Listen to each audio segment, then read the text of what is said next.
Okay, good morning, everybody. It's so lovely to see so many faces in here today. Apologies, we are a bit squeezed, but we're going to make it worth your while, I promise. Like I said, we were blown away by how popular this session was and is. So that's why we've tried to get as many people in here as possible. And I really hope that you'll come away with something valuable, regardless of what you use copy for in your roles.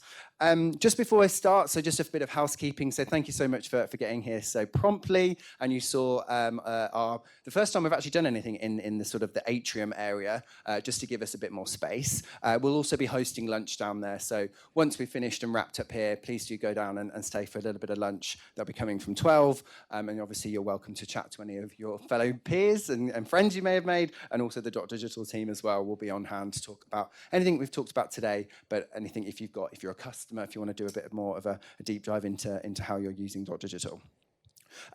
Bathrooms are on the left-hand side. We have the men's at the front. We have a gender-neutral toilet in the middle, and then we have the ladies here. I see some people have already hung their coats up, so thanks for doing that. Again, it's always a bit of a gamble with what the weather's going to be like, so please do use that if you need to hang any coats up. We're not expecting any fire drills today. That's usually a Tuesday at 10. So if you do hear one, it will be real. I hope that doesn't happen. But just follow me or the Digital team, usually out that way and down the stairs. So all of that out of the way. Big thank you for coming today. Just if anybody doesn't know Digital, you're in great company. Here's some of the amazing brands that we work with. If you do want to connect to the Wi-Fi, you can do. It's DD Events, and the most secure password of all time, DD Events 123, all lowercase. But again, if Digital's new to you, then welcome. I did see some potential future customers. We are a customer experience and data platform all around creating multi-channel experiences across multiple channels. Email, website, SMS, WhatsApp, chat, retargeting. You can hear a lot about email today, a little bit about SMS, and all in between about creating some amazing experiences for customers. So what are we going to cover today? So I'm Frank. I'm the head of EMEA marketing at Digital. The reason you've seen me probably running around a little bit is because me and my team do lots of events. We're in field marketing. Our job is about bringing Digital out to lovely marketers like you. I'm going to be kicking things off with a piece on creating your brand, as it were, a main character. Then I'm going to hand over to our fantastic partner, ActionRocket, and Claire is going to be talking to you, deep diving on email, and I've seen a little sneak peek of that, and it looks really good. Then we're going to take a little comfort break, and we're going to dive straight in with Katie, who's our head of content, who's going to be talking about copywriting with AI. This time it's personal, and that one I do think is going to be a really interesting session about how we blend traditional copywriting in the world of AI. And then to lead us home for the content section, we have Definition, which is a PR company that we partner with. We're talking to you all about how to make your copy and content PR worthy, and something that I'm super interested as well as a marketer. And then to round things off, obviously because Dotlives were born out of having that real live element of Digital, we're going to be going through some platform training with Daniel in our training team as well. So if you're not a Digital customer, I still think you'll find it valuable to see how we put some of these things into action. So, it wouldn't be a Digital event without a bit of a competition. So we've got a couple of swag bags to give away. It may or may not look exactly like that. I think we were running a little bit low on the herb pots. But we just want you to get involved. So if there's anything you thought was interesting today, if you like the view, if you like the croissants, if you like the lunch, we'd love to hear about it. Hopefully the content leads the way. But yeah, share your thoughts. Use the hashtag Dotlive. And here's a couple of accounts that you should be following. So if you're not following, Katie may tell you to do this as well in her section, but I'm going to tell you as well. Please do follow us, because we put so much of our great work and the amazing time that we have at Digital on our social channels, and TikTok's definitely getting some momentum. So give us a tag, hashtag Dotlive, and we'll check those posts before we wrap up, and we'll give you some goodie bags. So let's dive in, because you're here not to hear me waffle on about Digital. You're going to hear about copywriting. And copywriting is something that, I will be honest, I'm probably not the best wordsmith, but I really love the idea of creating the brand voice? What do you stand for? What is the value? And that's really what comes to me as a field marketer. It's how do I interpret all of these things in a platform like Digital and make it accessible and relevant for customers? So let's start with the bad, right? Is your brand's voice just background noise? So, there's such a myriad of different brands in all different sectors, depending on if you're B2C, B2B, or anywhere in between. It can be very noisy, right? And I think the reason is we're bombarded with messages, right? If you think about the messages that you maybe have seen on your journey in here, on the tube, on the train, on your phone, on social ads, TV, if you're up early watching some breakfast TV, there's a lot of messages that are out there. And a lot of them will get ignored because often we find that brand copy can be quite generic, quite forgettable maybe.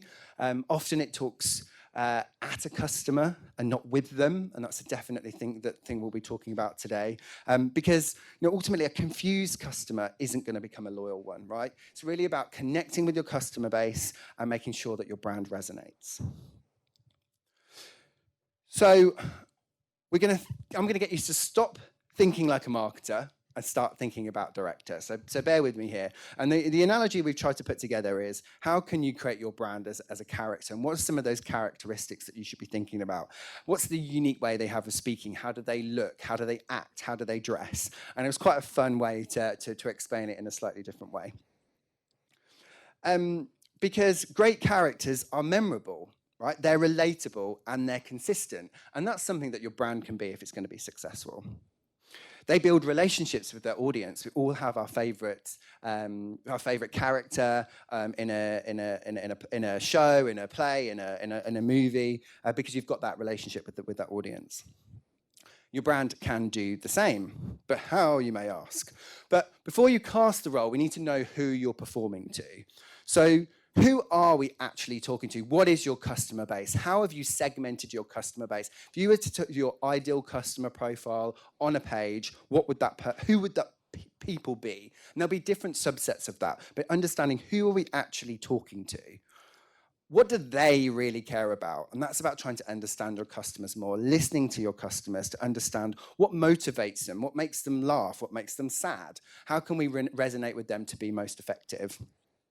And what kind of tone builds trust with that group, right? We're probably coming from so many different sectors here. What builds trust with them? Because the language and the way that you go to market is gonna differ depending on that customer base. So that's what we want to start to think about before we start thinking about our brand.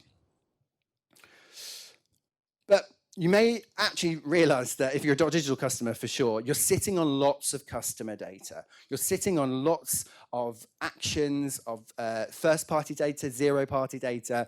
This slide is supposed to overwhelm you, right? There is a lot.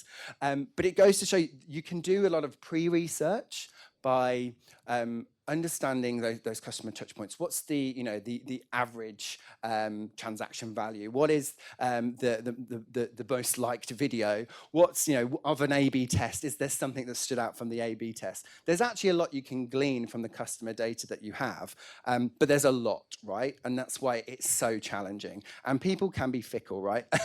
And they may switch between different behaviors.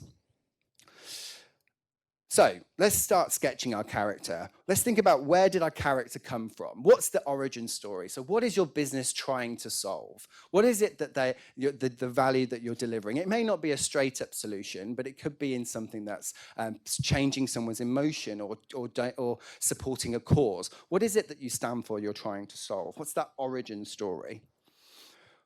What's the core emotion that you're trying to get from your brand? Is it, hard-hitting and serious? Was it born out of frustration? Was it born out of joy, a desire for simplicity?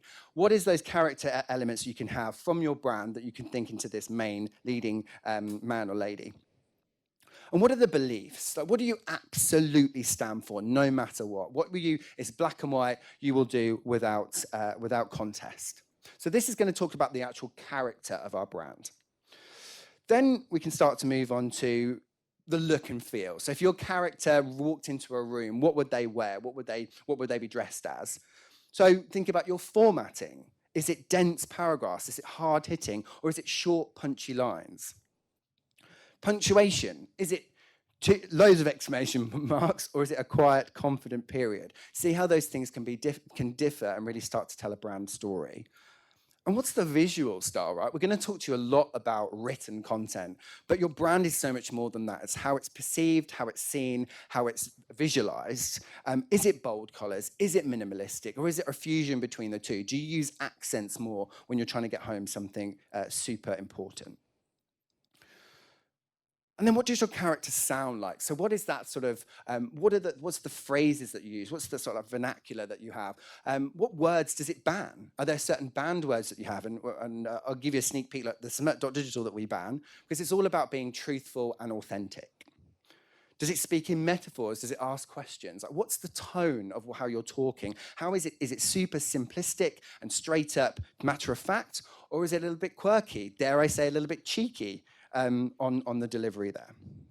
As you use slang, you're going to love this versus you will enjoy this. May seem subtle, but your brand needs to tell a consistent story, and that's quite an interesting way to see how you sit on that line.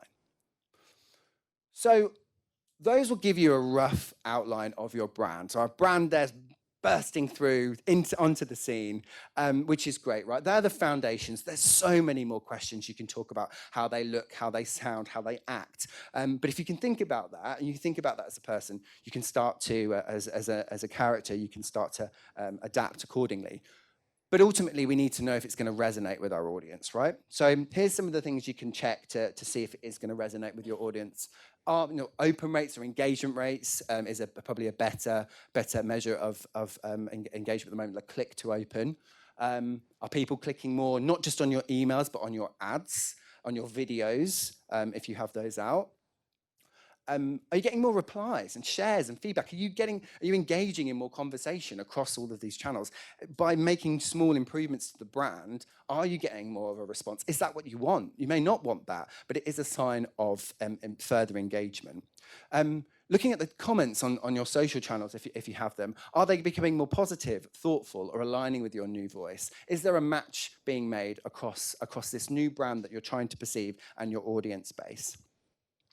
Are people saving more of your content? That really does indicate high value. So look on your dashboards, on your social channels. Is somebody coming back to look at things or sharing them is a really interesting way of identifying value. And ultimately, are people searching for your brand more? That's what we all want, right? We want people searching for our brand and clicking on those organic ads, not the paid ones. But ultimately, if they resonate with our brand, they're more likely to search for us. So, but remember, this is a copy evolution, not revolution. It's not in your best interest to change absolutely everything overnight because you won't become recognizable. Build a plan that you can do stages in terms of being able to release this new brand into the ether, as it were. You don't want to change everything overnight because you'll end up losing a bit of momentum. So understanding where to make those tweaks, overall pushing a new brand into the audience if that's what you're trying to do. So that's great. That I will tell you is not a quick and easy process. It will take probably months, right, or even years. Some of the biggest brands take years to rebrand. But once you have got to that point, don't forget to arm the team. Something that's so important, especially in marketers. I'm a marketer too, so I will hold my hand up to doing this. Sometimes we feel it's us against the businesses. We're always getting people moaning to us that there's something not right, there's a typo on the website, or this isn't working, and we feel like we've got to, when we do a brand, we're gonna show them what we mean, and this is the brand. But really what we need to do is have everybody along for the ride. If our brand's going to be successful and championed by marketers, we do need everyone else in the business to sing off the same hymn sheet. So think about creating a style guide, a tone of voice guide, a brand guidelines, however you want to call it. And here's some of the things that you could put in there. So what are the do's and don'ts? What do we think is best in class? That's one of our banned phrases, actually. I should have said that. What would we think is the best? But we're saying what's an absolute no-no? Like we do not want to see that phrasing or that language across across any of our copy. Some sample lines, right? If people are using this every day, let's arm them to be able to use some of the things in various levels, various channels. Channel-specific tweaks. You may want to shorten things down for some social platforms and then be able to do more long-form content if you're writing thought leadership and blogs. What are your banned words? So they're absolute no-goes. And really share that beyond your direct marketing team. Think about sales, support, even finance, HR, those other sort of public-facing people in your business. It really is in everybody's interest to be singing off the same hymn sheet. And I'm not going to say too much into this, and I'm not going to take any credit for this, but we have one of these, made by the lovely Katie, who should be talking to you a bit more about how all of these things together. But this is the Bible for us, right? This is the way and why of how we write at Digital, and it's definitely bookmarked on my desktop. So that's a sort of about building the brand as a character.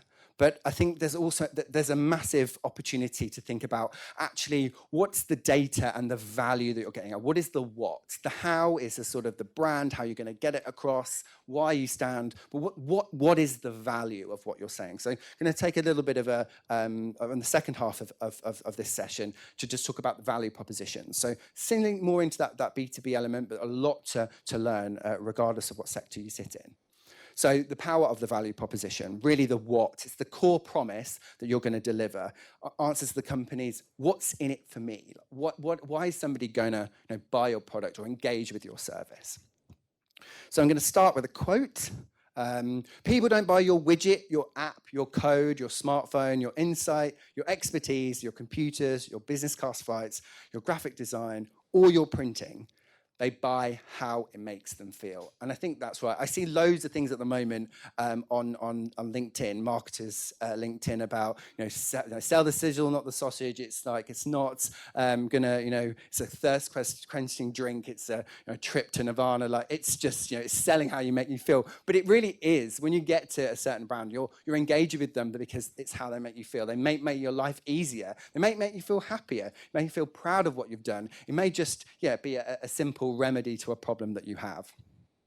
And that's really entering into the value proposition. So a couple of things about value propositions: really should do at least one of the four. So it needs to solve a problem, really. We need to be able to remedy something that somebody may be struggling with, improve their situation in any way, shape or form, make their life, like I said, easier. It may not be a problem to solve, but it may be something they want to get better or do quicker or easier.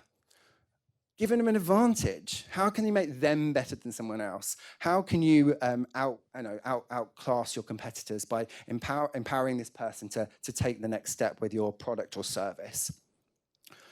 And deliver a desirable experience. It may be, feeling good. It may be, that sort of any feeling of just feeling good about yourself. That's what engaging with your brand means. So a value proposition should really do one of all of those things. I think if it does all four, I'd love to see it. But at least one resonates with that audience. So you've talked all about this. How do we actually create these killer value propositions? We know what they need to do, but how do we create them? Well, ask your best customers. They are really going to give you honest, actionable feedback. Some of it you may not like, but it's really important. If you're going to try and proposition your business to other customers, ask the ones that they have, the ones that you have, testimonials, case studies. You can incentivize that if you're able to. If you've got a sales team, if you're in a B2B business, just get your team to ask the team, why did you pick us? What do you still like about the product? Like, how can we do better? It's really going to help you create some killer propositions. Using data, stats, figures, numbers, they're great proof points. UGC, so user-generated content, regardless of where that comes from, can be really useful in creating value propositions. Use stories and examples in a similar way, whether case studies, long-form testimonials, anything that just describes somebody using or engaging with your business and why they've done it. It can come in various shapes or forms. It definitely should come in various shapes and forms, whether they're written, short form, video, whatever you can come up with, just to paint a picture of why your brand is so great. And I slipped up, didn't I? Because I said best in class, but try to avoid superlatives and cliches. I think people are in a world now where we don't really care about those things. We want to be authentic, and I reckon that's definitely going to come up today. So how you can be more authentic with your audience to make sure you're resonating with them. So try not to use fantastical, all of this sort of stuff, innovative, all of that. I think it's probably just a little bit old hat now. But now you're going to use them, right? So how can I put them into copy? And I'm going to just be super high level on this because I think we've got some great experts going to be talking to you. But it should always be simple and clear in the way that you deliver these value propositions. It'd be effective. If you wouldn't say it, don't type it, right? If it's going to be overly complicated to say, then you're probably not going to, you shouldn't really be typing it. Good copywriters use and write copy as customers talk. They use full stops. Make sentences easy to read, right? There's a nice cadence that can come to those. Remember, not everybody, I hate to break it to you, will read every single piece of copy that you have. So try not to bury all the valuable stuff at the bottom. Trying to get it up and front and center, which is, I think, my third point. Don't bury it. We work hard as marketers. It's a tough gig. If we're trying to sell the value of our business, let's try to get it in the first couple of sentences. So we've got our brand voice. We think we're knowing how we're going to tweak and pull some levers on. We've got some values that we stand for and that we're going to try and put into our marketing campaigns. Now we really need to know how we can get the message out there. And I'm just going to touch on the last part of just adapting that across channels and how we can get things accordingly. So if you're appearing across multiple channels, you do need to be consistent, right? So it needs to be recognizable. Talking about that earlier, it can adapt and change and tweak, and that's great, but it still needs to be recognizable across those different channels. So if your emails are witty and friendly, your SMS shouldn't read like a bank alert, right? There is always going to be a difference in the delivery, because obviously you've got 160 characters versus probably a few more, but you can still have a certain recognizable style. So the analogy here is it's the same person, just a different outfit. And that's some AI that I used to do that. So it probably looks like a slightly different person, but the mantra should be the same person, but just wearing something slightly different. So how can you do that in email? And I'm not going to touch on too much because there's some great stuff coming from Claire, but just from a Digital perspective, that first impression is going to come from your subject line and your preview. So we want to start curiosity, not clickbait. We want subject lines that create an information gap that they need to fill. We're going to try and really focus on that benefit or urgency. Our benefits really double downing into our value proposition. Also, you can entice a sense of urgency if you want action, and especially in a subject line, it can really get engagement firing on all cylinders. Leverage the preview text. It really is your second subject line, and use personalization. Please, where you can, use personalization. It really will resonate more, and we've got loads and loads and loads and loads and loads of stats to prove that right. So where you've got the data, do try to use it. Next, so you've got your subject line, great. What's your body copy? That's about engaging and persuading. We're focusing on benefits, not necessarily features. Don't sell the drill, sell the hole in the wall. What is it in for me, as I was just mentioning? Conversational, if you wouldn't write it, talk it. Address the reader directly with you if you're talking directly with them. Making it scannable. Short sentences, one idea paragraphs, bullet points, really good way of conveying some of the messages in a real easy, digestible way. And telling a mini story, right? If you're trying to sell your brand in an email, tell a story. It doesn't have to be War and Peace. It can be a relatable problem that you're looking to solve. And then finally, arguably, probably one of the most important parts of an email is the call to action. So have that one clear goal. Emails with loads and loads of different call to actions can be confusing and can also not always drive what you need to do. That's why newsletters are probably so divisive. Your newsletter can be great at telling a story, but don't necessarily expect everybody to click on every single link. Use your strong action-oriented verbs. Get, shop, do, creating urgency and scarcity if you can. Digital is great for embedding some of that stuff into there. We can do like live calls to action with personalization. If you're in the e-commerce space, you can tie that directly to your stock. or also things that are really high selling. So automated urgency in your calls to action is so powerful. And then setting those clear expectations. We don't want to mislead people. We struggle a lot with subject lines, so again, I can't have a digital presentation without mentioning the wonderful Winston AI to be able to tweak and perfect your subject lines, but most importantly with data-driven insights. So what Winston will do is stop you guessing, getting more opens. It's going to use your own customer data sitting in Digital to more likely give you a suggestion that's going to resonate. And you can pick between those two, but it's built on customer data and chat 3.5 integration to power hopefully more relevant subject lines by looking at your past performance. So it can review up to 25 of your previous subject lines and the performance of what works, which is quite smart. And then thinking of those tailored suggestions, guaranteed hopefully to resonate with your subscribers. And that's all baked into the platform. So try to use that to give yourself an advantage and use that customer data to be more relevant. And then finally, SMS. So SMS is a really amazing channel. It goes so well alongside email, but its job is different, right? So if we're thinking about the growth and the reach, it's got amazing reach. Deliverability is pretty much in the high 90s. Open rates 98%. It's really growing fast as well. For data that we've got from our benchmark report, it's immediate, direct, and highly personal. The key characteristics, again, that immediacy is within seconds, it is direct, and it can be personal if you get it right and you're having those one-to-one conversations. It's really about direct connection. I always say email is great for storytelling and promoting your brand, but SMS is really good for driving urgency and action. You can be punchy and concise. Remember, you've got 160 characters or less. Every word does count. Digital will help you along the way with Winston AI to get that into that 160 characters, and it's spell checked, because I think that's quite important. Nobody wants any spelling errors in any message. Push notifications as well, at the same vein, making sure that they're punchy, even shorter, and lead with the most important information instantly.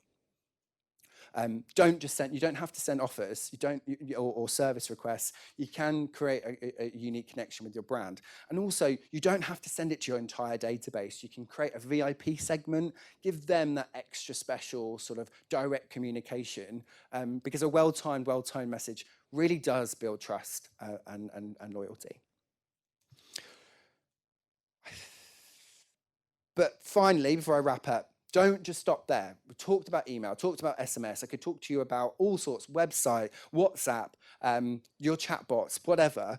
Don't just stop there. Well, if you've put so much work into creating a new tone of voice, make sure it resonates across multiple areas of your business. So password reset emails, your subscription counselor flow, your 404 pages, we miss you communications, account creation confirmation, review requests. If you've asked somebody for a review, send a follow-up thank you, contact us, auto replies, or event reminders. The idea here is there just to be consistent across channels and really help your brand resonate with your audience. So that is it from me. Hopefully a lot to digest. I think a few of these themes are going to keep coming up through the morning. So I really hope that there'll be a connection for you across what we're trying to do here. But for me, the key takeaways is if your brand is the main character, you decide its fate. You can control how it looks, how it talks, how it acts. It really is down to you to be able to do that. And you don't have to change everything all at once. The value is the what. So once you have your voice, what do you stand for? What are you different for? How are you improving that person at the other end of the email, the SMS, the phone? How are you improving what you're doing to give them that advantage? And ultimately, consistency really is key. So once you've got a noticeable, recognizable tone of voice, how can you put that across multiple channels and resonate with your audience? So that was it from me. Hope you found that bit useful. I was probably a little bit out of my comfort zone on that one, but I really wanted to dive into something a bit different and resonate with some of my experiences over the past 5.5 years I've been at Digital. So that's it from me. I'm now going to hand over to an expert in the, in the space, Claire from ActionRocket, who's going to be diving down a little bit more into email.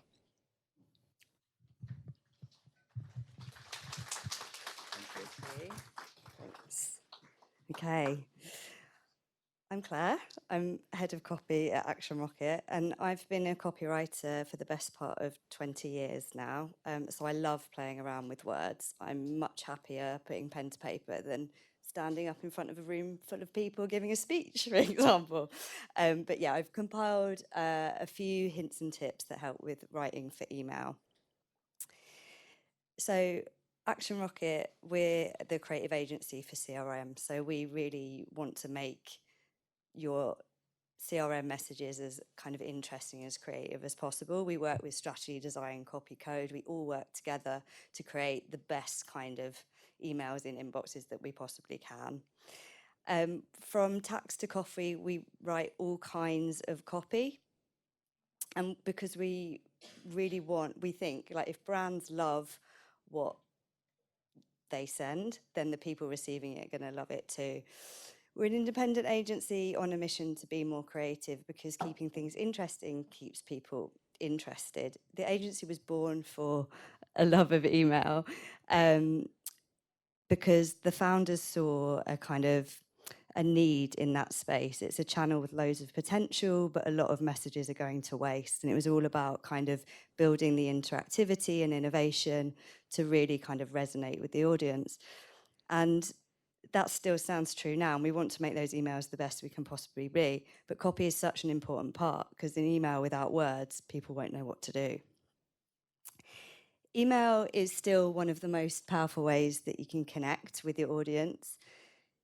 So don't let your words go to waste. You've got a direct line to your audience here, to your customers here. So you really need to kind of cut through the noise and resonate best you can. So hence this talk about creating engaging and accessible messages that stand out in their inbox. There are 3 pillars in my mind that make great email. So when you're starting to tackle that task, an email for you. So as a brand, as a business, what is it that you want to do or achieve? And what is it that you want the people reading your email to do? What are you going to measure success on? You have to have a clear plan in mind. The second pillar is making the email for them. So you'll see throughout this presentation a lot of what Frank's already mentioned comes through again, really important points. But above all, this is about the person that is receiving your communications, and that you are putting them first, so making it engaging. And then for the same email, thinking about, so you've engaged that one individual and you don't want to leave everyone out, so making sure your emails work for everyone. So luckily, those 3 pillars form the kind of structure of the presentation. So starting with email for you, the strategic bit. The main purpose of your email copy is to get the reader where you want them to go, and that is a clear plan. So tip 1 is decide the destination. So whether that is buy your product, learn about your new service, book a table, come to your event, sign in and check a balance, you really need to focus on what is that one action you want the user to take, because then you're going to take them on a journey. Tip 2. So it doesn't matter the kind of email you're sending, whether it's abandoned cart, a product promo, a birthday discount, and it doesn't matter the format of the email, whether it's one single focus call to action or a product introduction and going into a deep dive. Whatever content is in that email, and newsletters are slightly different, as Frank said, all roads should lead to that one call to action for you to achieve your goal. And tip 3, your brand voice is their guide every step of the way.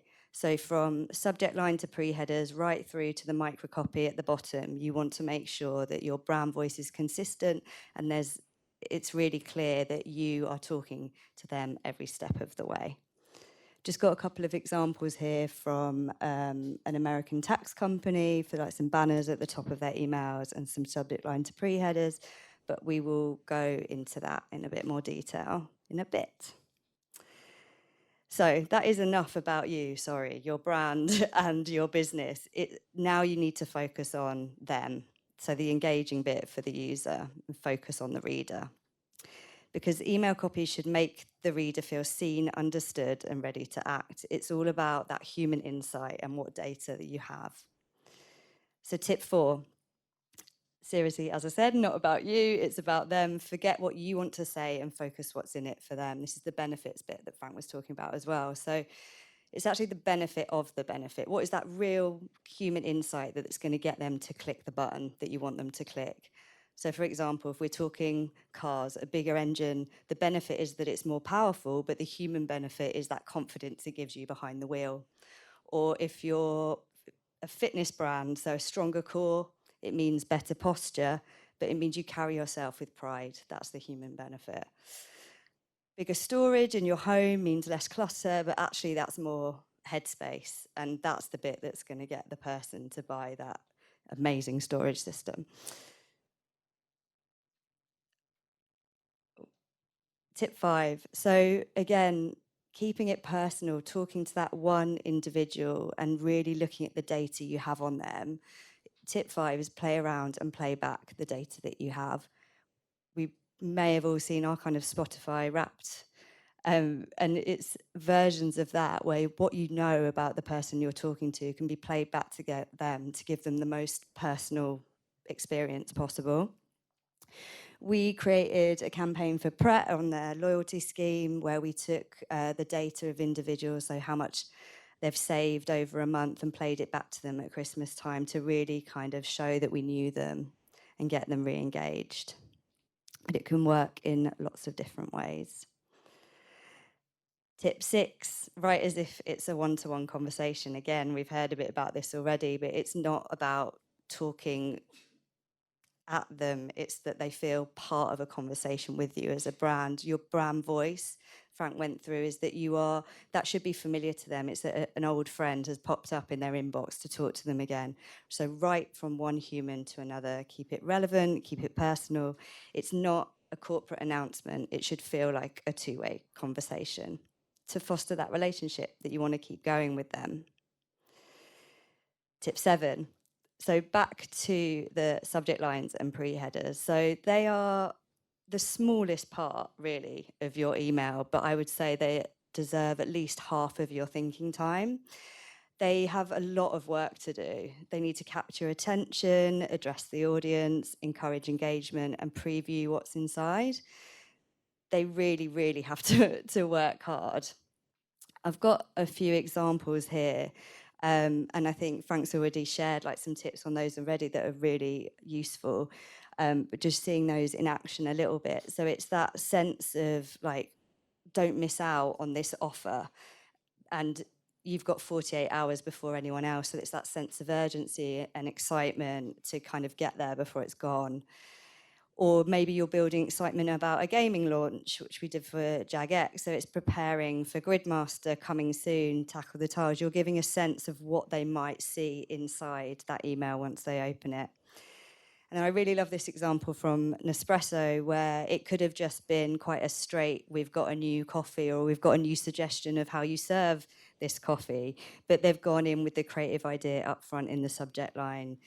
So forecast iced coffee ahead, 100% chance of refreshing cold sips. Just a bit playful to get people to click through. Tip 8. So pull in what happy customers have said. So they are your greatest resource. Your customers out there, they know your brand, they know how it makes them feel. And if you can take their actual words, so whether that's from reviews or from forums or from customer research that you've done, and pull that into your content to play back to your audience to show that there are other people out there having great kind of experiences with your brand, it's worth its weight in gold. Tip 9. So getting emotional and bring energy. So this is, you get to have a lot of fun with words, and it's the bit that I love the most about the job. You want to really, so the quote that Frank shared at the beginning about it's how you make them feel, this is a preview of that feeling of what your product or service is going to let them have. So you want to give that sense of feeling within your email. You want to tell that story of, like, maybe it's the pain point. So this money supermarket example, we're talking about Wi-Fi and finding your best buy. But the visual there, using words to kind of illustrate that pain point. So the kind of networks that aren't that successful, the YO Wi-Fi or Cry-Fi 200, really kind of getting across that, yeah, that's great, but the smartest Wi-Fi up there with full signal is going to help you out.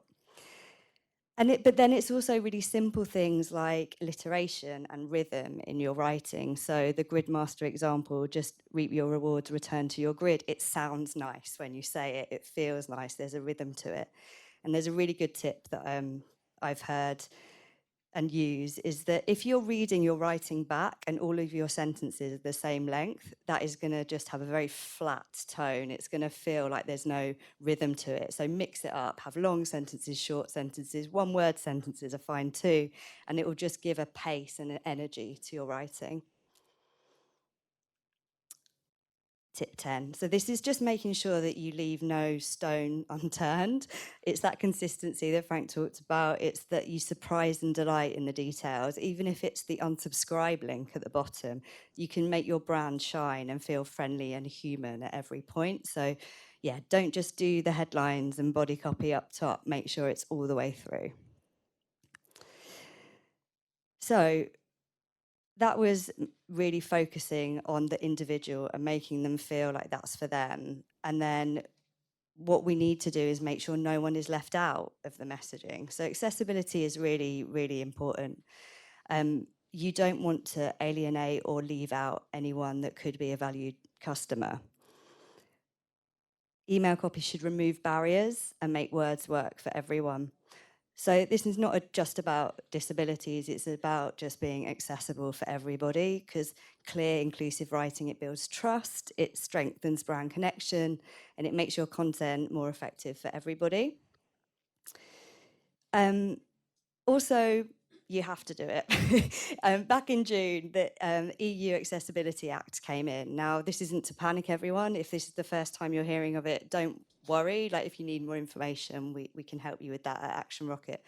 But there are certain things we need to do in all digital communications to make sure that things are not only compliant, but inclusive, user-friendly, etc. I'm going to take you through some of those tips now. And thankfully, a lot of the tips that help make something accessible are also what make good copywriting. And the reasons for being accessible, as I said, it's a legal requirement. You reach a wider audience, and it's just the right thing to do. So tip 11, remove all complexity and write for clarity. Clarity is kindness. People shouldn't need to work to understand what you want them to know. So with that, you can do it quite simply with writing. It's one idea per sentence, using everyday words and not jargon. Front load key information. Don't let them trawl through loads and loads before you get to the bit that they actually need to know. And avoid unnecessary punctuation. This is mainly for screen readers, because if you've got lots of dots and dashes in there, it might not read out very well, but also just for clarity on the page. So tip 12, keep consistent. Keeping that one voice across all your channels, again, like Frank mentioned, that is so important for you and your brand. But also within an email or within a series of emails, you want to avoid multiple authors, because they want to know it's that one voice, that brand voice, that's talking to them. So really stick with that. And consistency is also about formatting. So the way that you structure headlines and body copy, if there's lots of different sections in your email, try and use that consistently throughout, because that really helps the user. They've read the first one, and then if the formatting changes or the way that you've structured that sentence changes to the next one, it can be a little bit jarring, only tiny, but if they're all consistent, it really helps that flow through the email. Giving context. So you all know your brand and business better than anybody else. It doesn't mean that other people do. Even if you've sent them a million messages before, they might not have read them. But also, just don't assume prior knowledge. Like, include the key details. Everyone welcomes a bit of a recap and understanding what page we're all on so we can get there together. So yeah, don't assume prior knowledge. Include the key details. And just because you know doesn't mean anyone else does. Tip 14. So again, on the structure. So it shapes the comprehension. Tip 14, structure in a way that helps readers navigate and absorb. So use headings to break up the content rather than a big wall of text. Keep paragraphs short, so 2 to 3 sentences max. Use lists for clarity. Bullet points and numbered lists are great. Left align copy for easier scanning. So centered aligned copy looks lovely in a design, but left align really is easier to read. So just keep an eye on that when kind of building out your designs. The main point of this is just helping people grasp that message as quickly and instantly as possible. Tip 15. So again, context matters. Make every link make sense. So click here isn't a good enough call to action. You really need to use the words that describe where that link is going. So read our autumn menu rather than click here. Whether that is inline links that are going out to a web page or the main call to action buttons, try and be as engaging and descriptive as possible so there's no surprises for the user on their journey that you're taking them on. Avoid using colour alone to indicate the links in body copy. So that click here example is not good enough. And keep the call to actions clear and descriptive.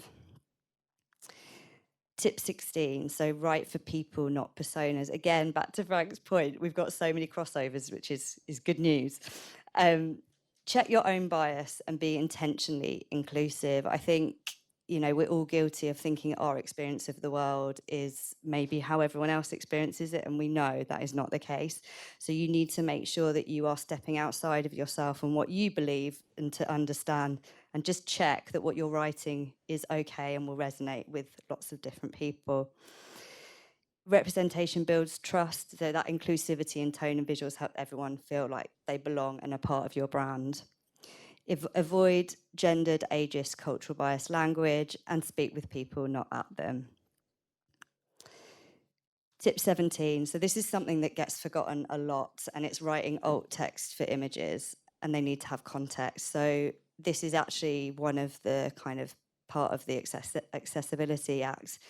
And I can go in a bit more detail if you want to chat about this more, but the key thing here is an image can be described in so many different ways, and the most important thing is to think about the context of that image within the messaging and within your format of your email. So here, the example, you could describe this image in lots of different ways, but it's really important to bring out the product and the link to the International Women's Day message, but giving the details. So when a screen reader is reading out the image, rather than someone being able to see it, it's clear why it's there. And coming to the end, so once you've finished writing your email, that is not the end. Tip 18, so check your work and see how it reads.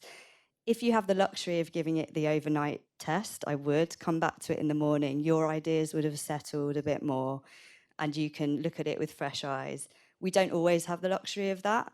I think one way to really help is reading your copy out loud. It might feel a bit cringe, especially if you're in the office, but you will spot typos that way better than any other way, because when we're reading what we've written, we know what it's meant to say. But if we're reading it out loud, we will trip up if there's a typo or it doesn't flow in the way that we thought it would. Again, for accessibility, I recommend checking it with screen readers as well, just to make sure the message is delivered in that way, in the way that you intend it on the written page as well. And running readability tools, so aiming for reading age of 9 to 12. So I think being a good copywriter is not about how good you are at English and how many big words you use. In fact, a good copywriter can really convey the emotion and the urgency and the energy and relate with you with a really short amount of words, but they still do the job. And I think the most important thing is that you're trying to make that connection with the person that you're writing with. So if you have that front and center, it will help. And then AI, so I know someone's going to talk about this a bit more in a bit. I've got lots of thoughts and opinions on AI, and in some ways I embrace it, and this is one of them, which is asking it to help to be your editor, basically, and help you improve. So do the creative work, enjoy playing around with those words and saying what you want to say, and then get AI to give you some tips on how you can improve it, maybe with readability or summarizing. It can be really, really useful yet there. So that is 18 tips for writing for email that fit under the 3 pillars. You need to think about what that email is for you, what it is for them on a very, very personal level, and how you won't leave anyone out and everyone can be part of your brand. They're all there, and I'm happy to share the deck after the event if you want to take them away. But as odd number lists work better, there's one for luck, which is go get a cuppa and don't overthink it. You're all human and you've made human connections, and you'll do that in the break. You probably did it over breakfast, and that's what you need to do with your copy. So don't overthink it. Thank you so much. Thank you so much, Claire. Hopefully you found the first half of today useful. Definitely a bit of repetition, but as they say, things need to get in there a couple of times to resonate. There is, I'll flick over to your side if you want to take down the ActionRocket details, if you want to hear a bit more about some of the content that Claire talked about, or what the business is all about. It's super interesting. So I'll leave that there for a second. As Claire mentioned, or I should have mentioned, we will share all the slides afterwards. We'll get it nice and packaged up. We'll even try and include the recording if some of your colleagues want to hear along as well, which is good. Cool. Okay, so oh wow, that's fancy. We're going to have a quick short break now. Just stretch your legs, use the loo. We've brought some of the coffee and the hot water back from upstairs, so if you want to replenish that. We've got another pot brewing as well. Get yourself some water and stuff. We'll be back in 15 minutes for the second half of today. So thank you. Okay, everybody. Just realising the time, and we've got another couple more sessions to go before lunch. You'll be pleased to know lunch has arrived, so it will be ready on time, which will be good. I'm looking forward to it. But yeah, hopefully first half you found useful. Second half is going to be jam-packed full of great information, potentially building on some of the ideas that we've already put, so really helping them plant with you in your strategy. So next up, I'd like to invite Katie O'Leary, who is the Digital Head of Content Marketing. Her session is going to be around copywriting and AI, and having seen a little bit of what she's done so far on AI at some other events, this is going to be a very good one, so get your notepads out. Katie. Thank you. Hi, so I'm Katie, and we're going to chat a bit about copywriting with AI. Just to give me a sense of which way I should take this, who here loves AI? Okay. Who thinks it's the worst thing that's ever happened to us? And who's somewhere in the middle?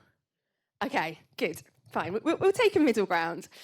So I'm Katie. I have been working in content and brand for 18 years.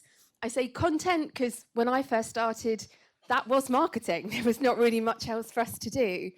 I specialise in personality-led growth. So we're going to talk a lot about how AI needs a personality behind it in order to create your copy. I also sit on the Content Marketing Association awards panel as a judge and part of their steering committee. So that means I get to spy on everyone else's content along with our own. I've been at Digital for less than a year. Here, that is a very tiny amount of time because other people on the team have been here 26 years, 10 years, 5 years. So I'm not new, but still feel quite new. I also love writing outside of work as well as in work. I've always got a writing project or a course or something on the go. I've never taken it up professionally because of this. I say professionally in terms of the creative side of it. But I do love getting to do it for a job. I also think that it's worth remembering always and flagging now that copywriting, content in general, it's an art, it's not a science. So as much as we want to create stuff that we can track and that we can measure, we're still creating human connection more than we're creating anything else. So we are going to talk about writing with AI, but there's definitely going to be some caveats and some cautions that come along the way. I think being a writer at the moment and creating content is both the easiest and the hardest that it's ever been. One of the big reasons for that is that the journey looks completely different. So the content marketing, or just the marketing journey in general, used to be incredibly linear. You knew what people were going to do when, you could control what they saw, and you could control the channels they saw it on. That is a thing of the past. It's much less of a funnel now, much more of a swell. Everyone is everywhere all at once. People are sharing your content, whether you're asking them to or not. People might be finding you for the first time on a channel that would typically be seen as bottom of the funnel. So they don't have an awareness of what you do or who you are. They're just seeing this random social post that becomes their first impression of you. On top of the journey looking a little bit different, we also have a lot more to do because there's so many more channels and the audience is in so many different places. Again, this feeds back into that idea of you having much less control over where they find you, what they see first, and what they do next. I like to think of it as a choose your own content adventure. Start anywhere, go anywhere, do anything next. But what this means for us as marketers and creators is that consistency becomes key. So, thank goodness for AI. Aren't we lucky that we're in an era where we can just ask any LLM to create for us an amazing, entertaining, engaging, perfect piece of content that we can use across all channels? Except that's not quite what happens. And before we even kind of get to the focus of the input and output from LLMs, there is a big area that no one really talks about in AI discussions, which is a shame, and that's people. It's the effect that AI has on people, how it makes them feel, and the way it impacts their ability to do a great job. So at Dot Digital, in our content team, we create flagship reports. Every quarter, we'll either pull data from the platform, that's of course anonymized and aggregated, or we will commission unique surveys that find out what's happening in the marketing world. In April this year, in July, we did our Secret Lives of Marketing Teams report. We surveyed 1,500 marketers. One of the questions we asked we asked a number of questions around AI. This stat haunts me. 13% of marketers fear they will be replaced by AI in the next 12 months. This question was asked in July, so now it's 6 months. The more junior someone is, the more prominent this fear is. When you get towards CMOs, they're feeling much more comfortable about things. The role that is affected the most with that fear, copywriters, content creators. And I think even if you're in an organization where you're sitting quite comfortably in your role or you're senior enough to not worry, it's worth just being aware that within our industry, within our community, there's this chunk of people who should be starting out in their career, feeling super excited about what's next. And instead they're terrified that they're going to have to go and work at Starbucks. Not that there's anything wrong with working at Starbucks, but it's not the career they've chosen. They don't know what their future looks like. Even with the best tools in the world, that impacts someone's ability to do a great job. 18% of marketers feel their organization already values AI over human employees. Again, this is a big number, and that's just going to continue to grow. This, to me, flags the slight disjoint between what's happening in a boardroom, those C-suite level conversations around, we must use AI, we're going to fall behind if we don't use AI. AI everything, get rid of the team, versus the marketers that are actually in seat doing the job and understanding the limitations around what AI can do or how it can help for now.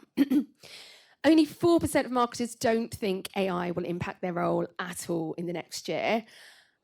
I'm glad to see that number's only 4%. I think we're not saying whether that impact is good or bad. I think we all in this room understand that AI is changing what we do. It's going to impact us. It's going to impact us next week, not just next year.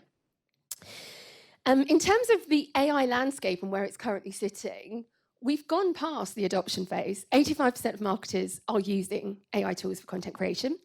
76% of leaders are saying AI has significantly improved productivity. Interesting that it's leaders saying that. We don't have a stat from the lower levels, kind of that bottom-up perspective on this. So where we're sitting now is actually the optimization phase. We're not saying AI is coming, you have to get ready for AI, you have to use AI. It's here, it's happening. CMOs are now looking at how to take it even further and how we get it working even harder for us. It's probably worth me saying here that I am quite an AI fan. I do think it serves a strong purpose. At Digital, we are huge AI advocates. We want to make creating great marketing as easy as possible for our customers. We build it into our platform, but what we do is we build it mindfully. We're very aware of how it can help, how it can support, but where you still need to play an absolute pivotal part as experts. AI is everywhere. It's very loud. It's not always honest. If you look on AI, on LinkedIn, any minute of any day, you will see all this noise. It's not all men, it is mostly men, and it's people who don't tend to have much to say, and they get very profound. AI is more than just a toy. It's a tool. Thank you, Scott. Thank you. It's not a political statement, but we cannot give the blind eye on what's defining people these days. All of these have been written by AI about AI, and that's where it starts getting a bit weird as well, because are these people promoting it? Is AI making them promote it on their behalf? I'm not sure. But this loudness is where the hype takes over the reality, and it's where that fear is coming from. These aren't people who are using AI to do anything great in their daily roles. They probably don't really know what AI is or what it can do. They just know that if they say it, they might sound relevant and they might get some engagement on their post, or they might get a job. It's always also still remembering that AI is in its infancy. It's been around a while, but there's a lot of things that are going on. This is one of my favorite AI prompts. Somebody asked for a picture of salmon in the river. This is what it got. There's another one that I can't put on a slide, but safe space, I'll share. Somebody asked for a picture of a toy shop, and it gave them Ann Summers. So it's not, it is doing what you ask, but if you need a proof point of the importance of the human assistance or the human-led angle, here you are. And this one is safe to share with your boss. On top of that, we're also in the midst of an attention crisis. The average attention span a person has at the moment is 47 seconds. I first used this slide a couple of months ago. I'm guessing that's now about 37 seconds. It's going down all the time. The way that splits across different channels, you've got 2 seconds to grab someone's attention on social, 6 seconds for a video, 37 seconds for a blog, which sounds like you can relax. You can't, because you've still got to get them to that blog. So you still got to use your 2 seconds or your 6 seconds. By the time you get them through to longer forms, more engaged pieces of content, you do have a bit longer. But again, that reminder that you need to get them there in the first place.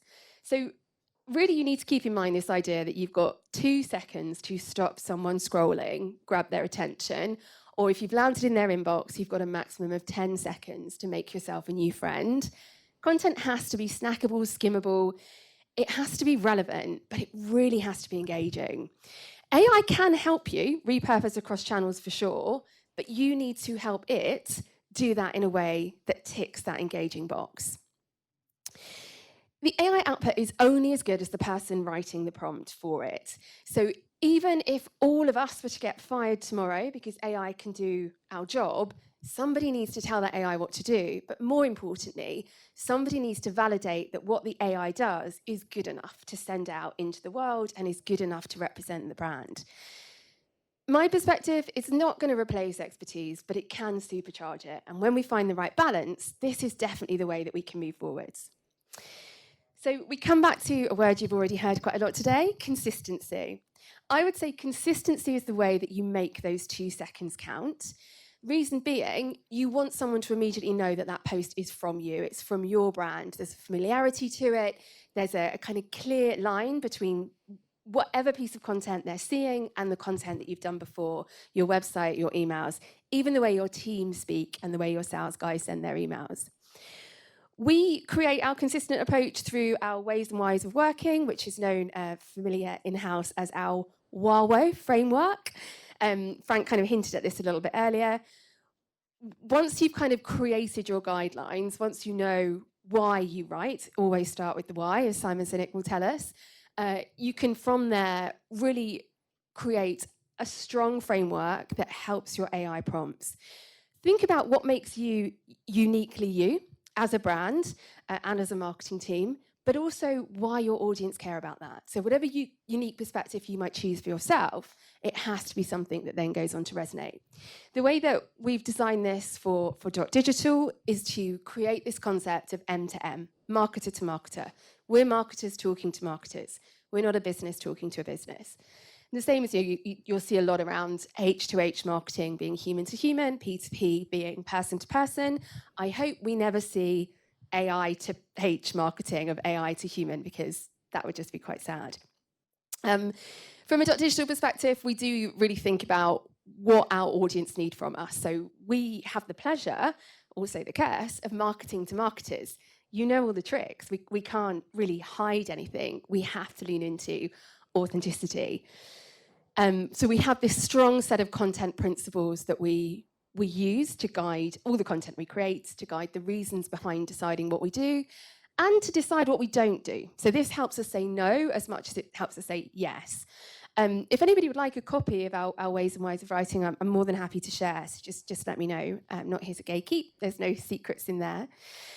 So if we know that consistency makes every second count, it's authenticity that makes every word count. So once you're very clear on who you are, how you're going to connect with your audience, and how you're going to do that across every content piece and every channel, that's where you need to really lean into what makes your message unique. How can you say something in a way that no one else is saying it, or what unique perspective can you bring that isn't already out there? If you're saying the same thing again, or you're saying it in the same way again, you're just adding to the noise. You could be on that slide with all the AI bros saying how great AI is.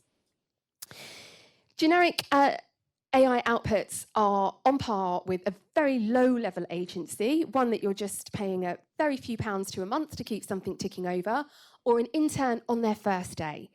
They will get there, they will learn what you want, but you really do have to help them. And that's where prompts become incredibly important. This prompt, if I'd had filled in by the X's, which I would normally ask the team to do, this is nearly a whole page of A4 as a prompt. Does A4 still exist? We're all digital now, aren't we? It's a lot of writing. So I share this across the entire organisation. Anyone can use AI. I encourage them to if they're not, writing day in, day out. If it doesn't come naturally to them, get some help, absolutely, but get some good help. So make sure that you're asking the AI model of your choice to engage an audience of, for us, it would be seasoned marketers. For you, whoever that is, covering the following points. So tell it what you want to cover, tell it the regions you want to go out to, tell it what you don't want. And I hope everyone would say, no buzzwords, no jargon, no rhetorical questions, M-dashes sparingly, justice for the M-dash, they shouldn't be banished. They're an important piece of punctuation. We just don't need one in every sentence. We also want to see full-length sentences. So AI has this trick of every 3 words, there's a full stop. You don't want a massive sentence. My first role was in quite an old-fashioned PR agency. We had a rule at that time that sentences had to be 8 words, no more. You can go a bit further than that now because you want to sound quite conversational. You don't want to go too far the other way. But be clear that it has to be conversational, which means 4-length sentences. No sales speak. Think about what your tone is. Again, if you've got that kind of set of content principles, you know what your why is, you can easily copy that across. The copy should be short and punchy, but still feel warm, inspirational, and helpful. Share your purpose and objectives. Hopefully you would never create something that didn't have a purpose and objectives. If AI is going to write it for you, it needs to know what that is. It needs to know what your unique perspective is. What are you bringing to this topic that's brand new? What do you want the audience to think, feel, and do when they're finished writing? What channels are you going to use it on? I'll come on to my banned words list in a minute, but also start thinking about what you don't want it to say, and of course what your word count is. Now that massive prompt is just for creation purposes. Once it's given you something, which will hopefully be okay-ish, it needs to go back in. We've already heard AI is a great tool for editing. It really is. But you also have to put a bit of effort into that editing side of things. I always ask it to make the copy sound more human afterwards. It always can. There's an element of robotic in the first draft of everything you get out.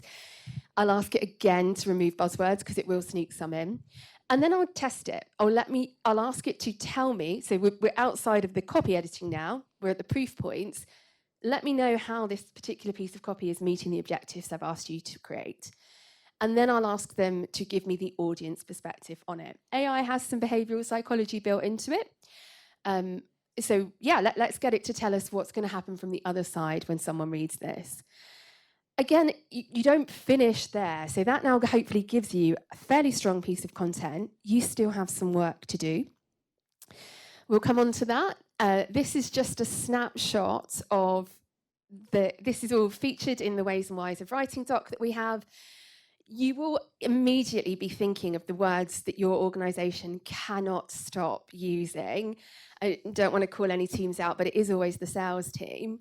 And whilst this is quite a B2B focused list and it's fairly techy because it's for us, it's for Digital, I think it's fascinating how many of these terms that we're now seeing appear in quite a lot of B2C campaigns as well. We're all being told to unlock the power of youthful skin or level up our swimwear game with Kim Kardashian's latest product. So these words are so overused, and it is a large result of AI and generative copy that's just using these same words over and over again. People are becoming blind to them. They just sound inauthentic, they're just noise, they're immediately diluting the message that you're creating. You can't ban every word, unfortunately. I would if I could. So I also have a kind of phasing of what words I'd encourage people to stay away from. I have a strongly reconsider list, and then we have a use sparingly, you might get away with it if I'm in a good mood type of list. Some of these, they're more than one word. So things like cut through the noise, in today's, insert word here, world, the ever-evolving landscape or the ever-changing landscape of whatever. All you're doing there is wasting people's time. You don't need those phases at the start of a sentence. It's not adding any value. It's making your content quite cluttered. And it's a massive flag that you've written it with AI. And whilst we're not saying AI can't help with copy, we know it can, and it speeds things up, and it really does offer great support. You owe it to your audience to give them something more than they could have got out of ChatGPT themselves. So taking that time to add in the emotion. LLMs don't have emotion yet. I'm sure they will at some point. Making it human, that's where you build that connection, and you're kind of making it worthwhile for them to read what you're offering. It's quite a fun exercise to do, to create your banned words list. It's very therapeutic. And again, it's a really nice way of being able to put some structure around what good looks like across your organization. It's also a great training tool. LLMs, AI platforms, they do learn. The more you use very in-depth, careful prompts, the quicker they'll understand what you want. And the more times that you upload your banned words list to say, don't use anything here, almost the harder it has to work on your behalf. It can't just use its go-to that it would put into any bit of content. It has to create something special for you. So once you're happy that it doesn't include any banned words and you've used really good prompts and you've done your kind of automated editing, it's where it becomes very human. Again, sorry for all the crossovers, but it just proves the point that we're telling you good things. Read it aloud. I know the overnight test is ideal, but we don't always have time. The read aloud is a pretty good workaround. One of the best pieces of advice I've been given is to read it aloud in your worst American accent, thinking that you're that guy from The Simpsons who will try and sell anything. If the copy works in that tone and in that voice, do not send it anywhere. It needs a lot of work. It's not human, it's not authentic, it's not helpful, it's a sales pitch. Then you've also got this kind of competitor check. Could what you've created or what AI has helped you create work for a competitor brand or a colleague if it's a personal post? If the answer to that is yes, your unique perspective hasn't come through. So you need to think a little bit more about why you as a brand or you as an individual have the right, the knowledge, and the uniqueness to talk on that topic, and make sure you feed it in. quick cheat, if you don't know what your unique perspective is, you can ask AI. You just have to explain what your brand stands for. So again, think back to those ways and whys, the content principles, what you stand for, what you want to share with your audience, and ask it what the space is. What angle has someone not taken here? What would excite our audience? So the authenticity tests, they're really important. They sound silly, but you'll be surprised at how much of a difference they make.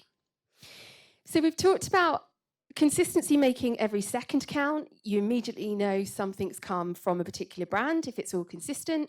Authenticity makes every word count. You're building the connection, you're building the emotion, but your secret sauce to everything is people. So when you're creating personal copy, or you're using the people within your organization as thought leaders, as spokespeople, everything feels a bit different. If you get ready for a massive statistic, personal accounts on LinkedIn have 561% more reach than brand accounts. Obviously, that's proportionate to the amount of followers people have. But whilst LinkedIn loves to catch us out with an algorithm change that none of us ever understand, what it's always been very good at and very consistent is prioritizing member content over brand content. It wants to share authentic human voices. There's a bit of a conspiracy theory around LinkedIn at the moment. Has anyone on their feed been seeing content that's sort of 2-3 weeks out of date? So there's potentially two reasons that's happening. One is that you've out LinkedIn. You've on there so much that you've read the lot. Congratulations. The other is that it's starting to spot what is generative copy, what's nonsense, what's just words. And it's hiding those a little bit so that all of our feeds don't just look like that noise we had on the AI bros slide. And it's prioritizing the stuff that's authentic, that's genuine, that's human, even if that's 2 to 3 weeks old, it's pulling it back through. So really important to have authentic content on your channels, whether it's brand, whether it's personal. Use your team to get your reach even further. Now, if you're not someone who posts loads on LinkedIn, but you'd like to, it doesn't have to be a big deal. It's pretty easy to get started. You don't need to do it every day, once or twice a week, as long as it's something great and engaging is fine. Using AI to generate long, buzzword-heavy, self-indulgent ramblings or lectures is not going to get you that engagement. It's going to get you hidden, and people who wrote something 3 weeks ago will appear in front of you instead. Using a tone of voice prompt, specific prompts like we looked at for the main content creation, that's also really important for social. Just a smaller version of what you create for your big brand piece. And you don't want anything that sounds like an advert or a Trump speech, and all political opinions are perfectly respected. Just talking about his dialogue here, dialogue style, that's not something you want to come across in social. The reason why it's really important for us as marketers to think about our personal brand on social channels, not just because AI is going to take our jobs as soon as it can and we need to prove that we're worthy. It's also because it's another opportunity to shout about the work that you're creating and to really showcase why you have the authority, the uniqueness, the authenticity to be creating the content that you are. If you're not sure what to write, again, you don't have to make it a big deal. Just do great stuff and talk about it in your own voice and very honestly. You can ask ChatGPT what great stuff you should do, but then you just need to put that human touch at the end.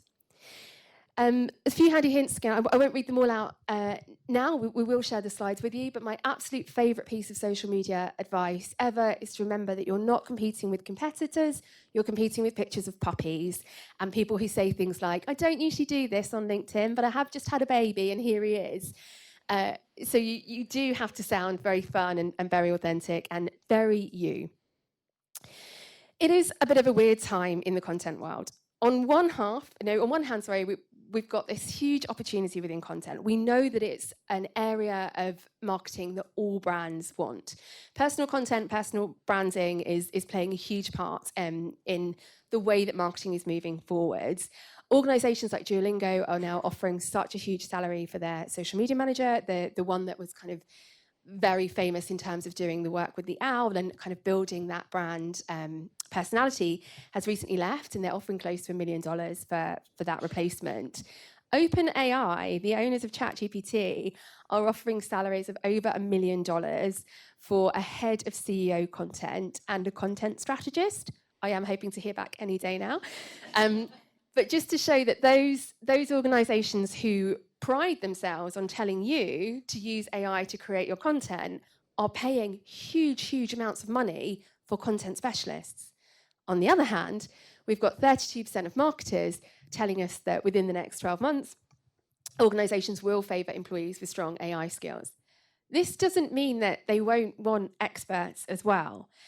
It just means that being a great copywriter, being a great content strategist isn't enough on its own anymore. You have to show willing to use these tools that sound like they're going to take our jobs, but really aren't.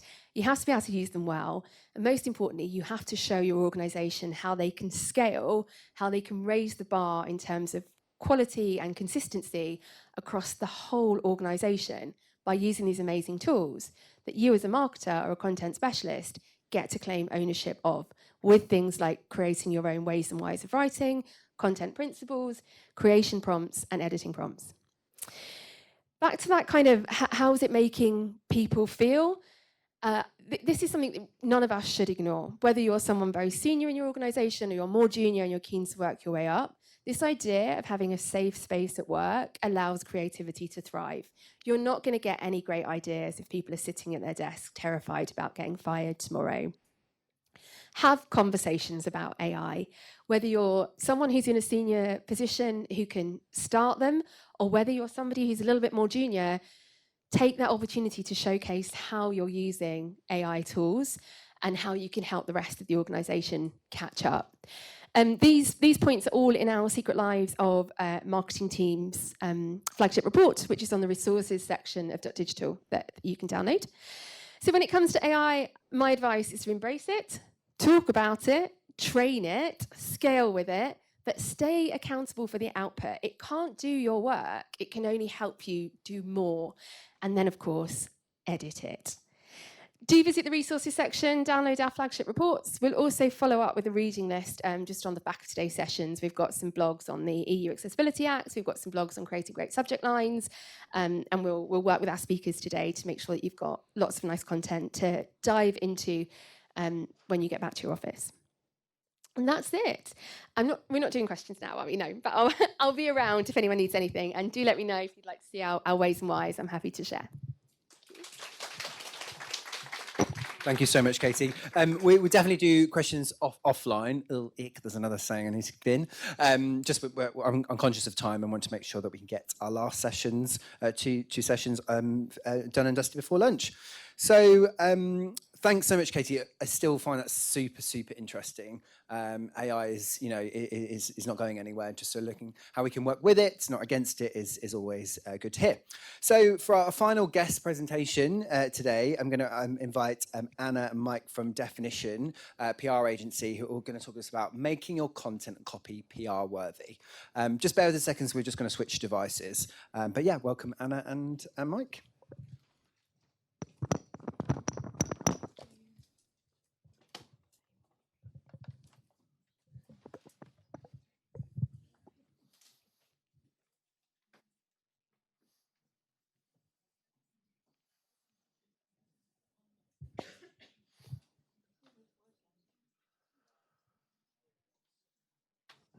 Right. Hello, everyone. Yeah. Is that working? Yeah? Fantastic. First of all, we want to say thank you so much to Digital for having us here today. As mentioned, we're from Definition. My name's Anna. I'm a communications consultant at the business. And I'm Mike. I'm an associate director at Definition. And we're going to talk to you today about making your content PR worthy. But before we do that, it would be a little bit remiss of us not to just check with a show of hands who here is pretty confident they know what PR is. Okay. How many people pretty confident they know what PR stands for? Anyone not know what PR stands for? Mike. It stands for public relations. You're right. We're going to talk a little bit more, obviously, about how PR has and is evolving in current times with content and what that means for marketers as well. Naturally, this does have some consequences in the way that you guys probably know all about copywriting. But what we want to leave you with at the end is very much like some ideas on how you can sharpen that content to appeal to hearts, minds, and of course, algorithms as well. So we're going to get you involved. QR code on the screen. We'd really like it if you could have a quick scan. I know there was Wi-Fi at the beginning, so you don't have an excuse. And there'll be a really quick question on here, and we're asking you to answer truly honestly, where do you get your news every day? There's a range of options on there. I mean, hopefully this helps you understand where we're going in terms of the change narrative. Yeah, I'll do a quick overview of what I think PR is while you guys are fiddling around with this QR code. PR, as Anna kindly reminded me, stands for public relations. I think of it more like audience relations because it's just a little bit easier to conceptualize. It's building relationships with your audience. So that means everything that you do is PR. When you send an email, that's PR. When you post online, that's PR. When you go home and talk to your partner, your family about your job, that's PR. So congratulations, you've done it, and that's the end of the presentation. Yeah, we'll all go home now. When's lunch? No, I'm joking.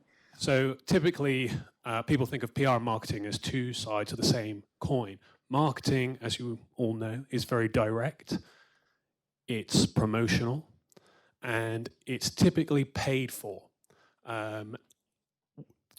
Cast your minds back to Katie's presentation. We had the funnel on the screen for a little while. Marketing is sort of more often than not at the bottom end of that funnel where you're trying to influence people to buy. Whereas PR is at the top of the funnel. It's more indirect.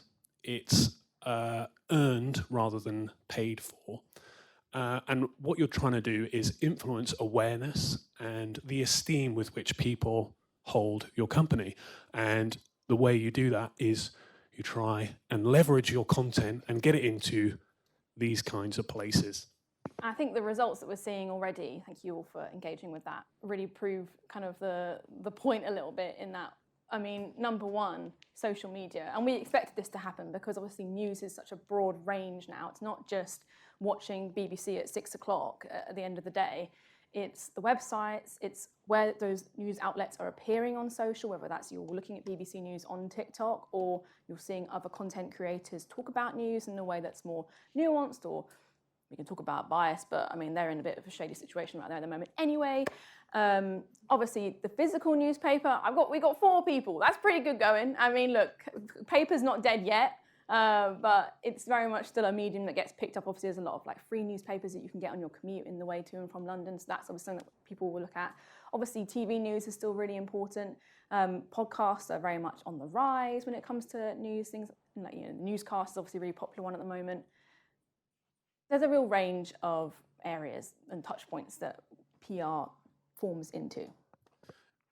So are you saying that PR has changed quite a lot in recent years, recent decades? I mean, I would agree with that. I think the main thing to think about when we think about how PR has changed is that newsrooms are smaller than they ever have been before. Content cycles are faster than they've ever been. And, you know, the same story might live on a journalist's desk, then it might live on a TikTok feed, and then in a LinkedIn post. It's not just a one-hit wonder, articles written, and then we're done. PR has very much merged with brand storytelling, it's merged with an influencer marketing, there's SEO elements, and then of course, content creation, where you guys will sit. But it's evolution, not revolution. It's changed, it's continued to change. I think there's a lot of smoke and mirrors around AI visibility at the moment, and that being quite a commercialized and productized concept. But, at the end of the day, it's all to do with having good content across a diversified number of channels and having a strong brand at the same time. Unique, fresh, people-first content, people's been coming back up and up again. Having a strong technical SEO performance is another element to it. And then having those solid off-page signals. Obviously, we all know that the blog is really, really important, right? But having those signals from trusted sources, which does include social media as well as news sites, which is kind of where PR sits within that. Obviously, AI search is changing the way that you're being found by your customers, but having strong brand authority is essential here. The way Google presents search results is obviously changing a lot. We're seeing that impressions are going up, but clicks are going down, which isn't necessarily a negative thing. Creating content more often and in smaller batches and quantities tends to keep things more fresh and engaging, which appeals to those algorithms as well. And introducing a broad range of spokespeople within your PR remit is really important. Visiting specific expertise and things like profiling for certain senior members of the team is really important. But this whole circle image here really kind of summarizes what we're trying to say. Obviously, PR and media would traditionally sit within this news space, but then LinkedIn's also a source of news, but then it's also a piece of social media. And then if you think about forums like Reddit, which you wouldn't necessarily think are a PR channel, there's so much authentic conversation going on there, and I know you all know that anyway, but those are other areas that you might want to be appearing in. And then, of course, you've got your organic search and your AI, and good old Google sits right in the middle of all of that. Yeah, so the tactics and the channels have changed drastically over the last 25 years, right? But the type of content that works as PR has been consistent the entire time and probably always will be. And that is news and opinion. Those are the two big ones. So I know that's pretty vague. So I will talk about what PR isn't, and then hopefully that will give you an idea of what I'm talking about. So firstly, PR is not about selling products. If you're launching a new product or service, that is news, right? That's new, but it's not about selling the product. The story is that the product is available. So it's what is useful to your audience. It's also not an advert or an announcement. So just thinking about using AI for PR copy, if you ask ChatGPT to write you a press release, invariably it will say, Digital is pleased to announce that blah, blah, blah, blah, blah. And that's an announcement. It's not a news story. I know very few of you read the news by the results of the poll, but have you ever clicked on BBC News and read a story that said, Tesla is pleased to announce that it's giving $1 trillion to Elon Musk? No, that's not how the news is presented. It's also not internal news. That really matters to you and your team and your internal comms, but it's not interesting most of the time to your audiences, I'm afraid to say. And finally, it's not something that you can just do once and expect anything to happen, because it is at the top of that funnel. It's about how people think about you. So one big news story is not going to, quote unquote, move the needle. Once in my career, I got a client on Countryfile, and we got them in the Telegraph, got them in the Guardian. They had this great story about a product that prevented a tree disease that was thought to be incurable. It got loads and loads of coverage, millions and millions of eyes on it, and they fired us because they didn't get any sales the following day. And kind of our fault, because we didn't really explain to them what they could expect as a result of this news. And weirdly enough, I ended up working for them. They poached me from the agency. They were quite happy with me, but they weren't happy with the PR results. I don't know. And a couple of years later, I went to a trade show, and I was speaking to people there about the product, and they said, oh, I think I saw that on Countryfile a couple of years ago. And I was like, hell yeah, you did. Yeah, you're totally right. And it made that sales conversation, like pushing on an open door, made that much easier. It had influenced what they think about us. It had lended some credibility to us because it was a third party reporting on it, but it didn't immediately result in sales because it isn't marketing. So we know what it's not now, but what PR should be are very much some of the things that we've already heard echoed today. Your PR messages should always have news value. Think about, does it tie into a timely trend or a cultural moment? Framing hooks around data is a really, really good way to get in front of that controversy. Use emotion, and always think about the human story as well. They should be relevant. Does the story align to your brand's expertise and their values? If it doesn't, then it's definitely not going to be resonating with audiences. The message should be authentic. I mean, this is the word we've had multiple times already today, and I'm going to really hand that home.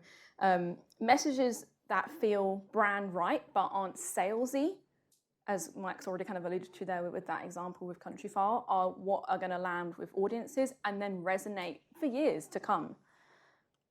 they should have visual potential as well. I mean, you know, PR isn't necessarily just what's in the headlines. It's about what can be living as a social post as well. It could be something that's a visual story, a piece of video. Something we talk about to our clients a lot at the moment is the power of video and how that's really making waves in our industry. And I'm sure it's completely the same for you guys as well. And PR messages should be shareable. You have to really look at yourself in the mirror and think, would someone actually want to pass on this piece of information? Something that we use internally is the pub chat test. We kind of think about, right, you know, if you're going to be emailing someone from The Guardian, right, and these are people who are quite time poor, we want to get in front of them, we want to give them the right story. Is this something that's going to be shareable? Would it be something that people would talk about around the table at the pub? Now, I guess that kind of depends on the kind of person you are and what you find interesting, but the resonance is still there. So, enough of that. How can your copy be utilised within this space? We would say that you should write like you're being quoted. It's very much thinking about how that message is going to be perceived, and obviously kind of that authenticity piece that we talked about already is really important there as well. First thing is putting that story front and centre, but not your slogan. As we said, this is not a branding exercise necessarily. And if you're being a bit too self-serving, then you know it's not going to get picked up, and it will be interpreted more as a marketing message rather than a media one. And those are very different things at the end of the day. You might go into depth in your marketing comms, but PR is very much facts and points. I worked with a fintech client a couple of years ago who had very, very, very specific language that they wanted journalists to use about how they were being described in this piece that was being put together. And in the end, this journalist just got fed up and didn't run the story. And we lost the opportunity because they were being very pernickety about, oh, well, we can't be seen as this, we do like this kind of, you know, you have to let some things go a little bit. Maintain your tone of voice, but with a bit of a media tweak. You can still have flair and individualism, and in fact, we would definitely encourage that when it comes to these things.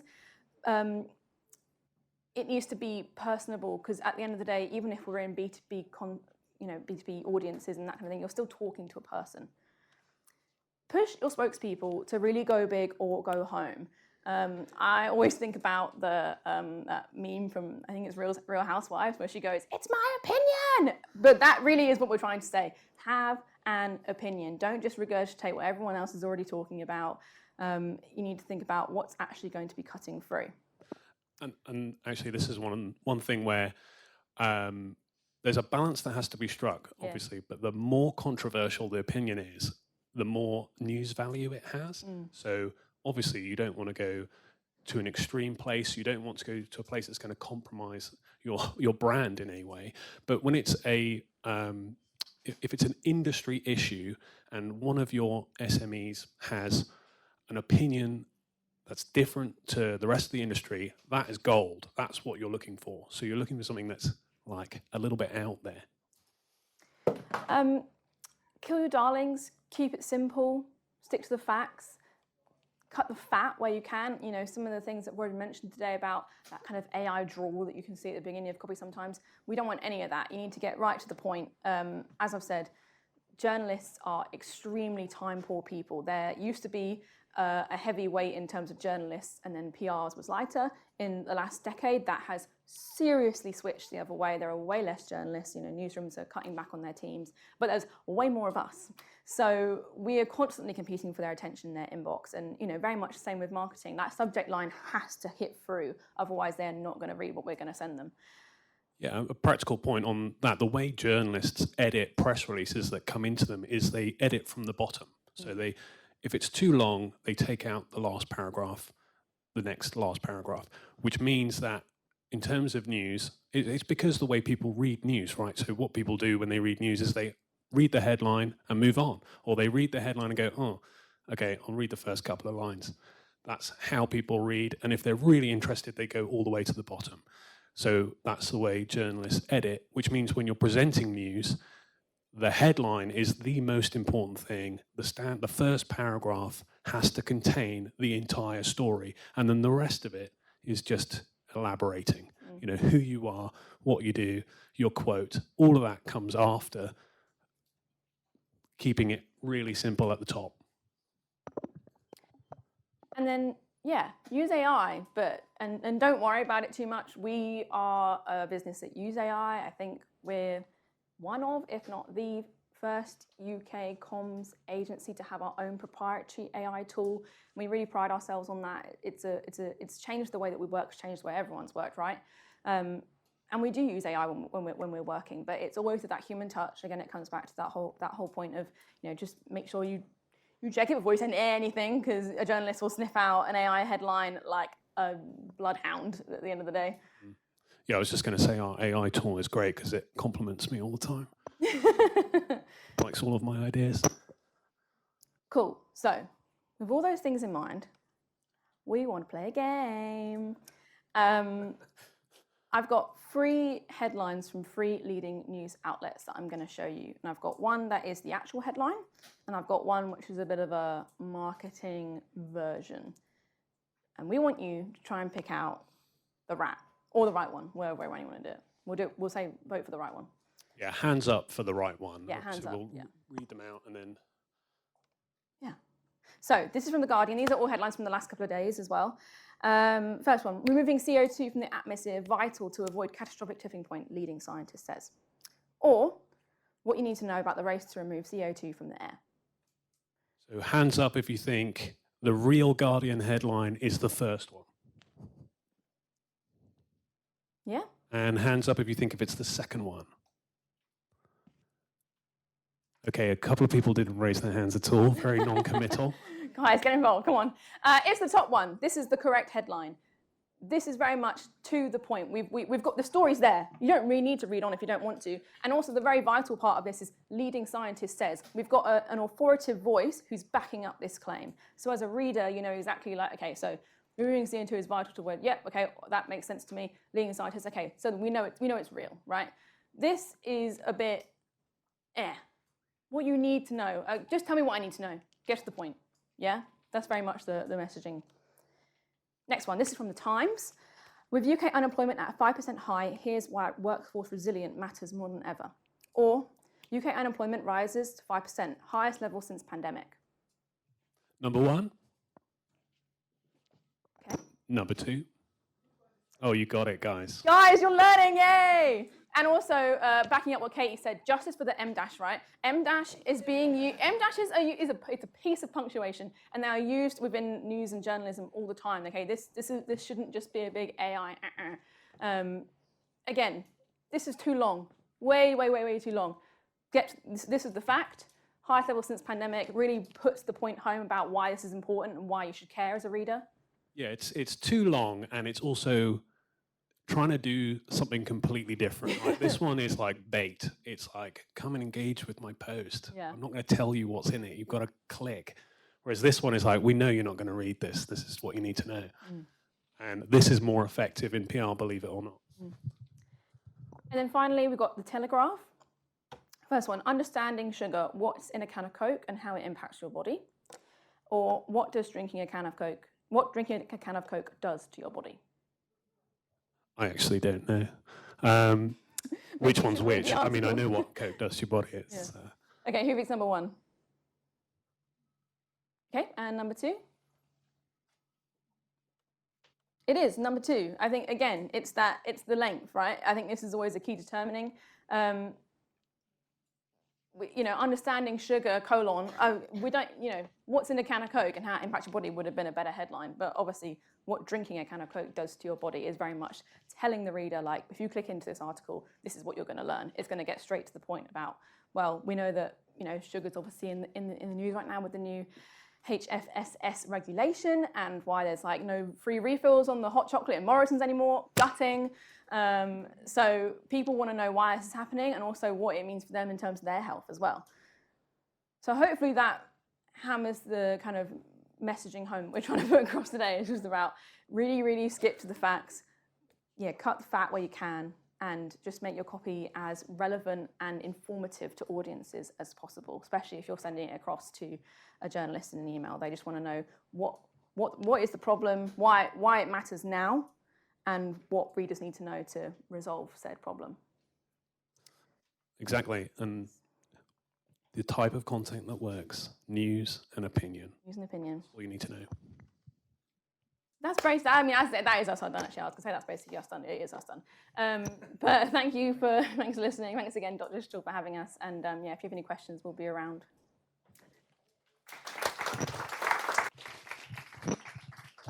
Thank you so much. That was great.